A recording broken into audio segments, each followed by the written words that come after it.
ஏமா சமைச்சிட்டியா? சமைச்சேங்க. என்ன சமைச்ச? மீன் குழம்பு வச்சிருக்கேன். சாப்பாடு போடு. ஏங்க மாசம் நீங்க எனக்கு வீட்டு செலவு கொடுக்குற காசு அது பத்துதுலங்க. அதுக்கு ஒரு 5000 சேர்த்து கொடுங்களே. 5000 ரூபாயா? எதுக்கு 5000 ரூபா? ஏங்க 5 வருஷத்துக்கு முன்னாடி நீங்க பில்லு போட்டீங்க. உங்களுக்கு மாசத்துக்கு எவ்வளவு வேணும்னு நான் இவ்வளவுன்னு சொன்னேன். அதே விலைக்கு இப்ப போய் வாங்க முடியுமாங்க?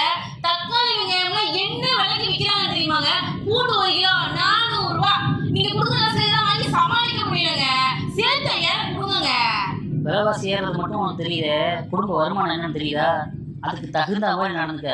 4 தக்காளி போட்டு குழம்பு வச்சா 2 தக்காளி போடு. இம்புட்டு புளி போட்டினா இம்புட்டு புளி போடு. 4 வெள்ளைப்பூடு போட்டனா 2 வெள்ளைப்பூடு போட்டு குழம்பு வை. போதும். செலவை சுருக்கிக்க.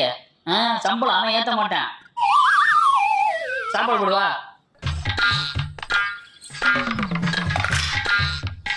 என்னடி தயிரையும் பாக்காய் வைக்க? செலவை சுருக்கிட்டேன்.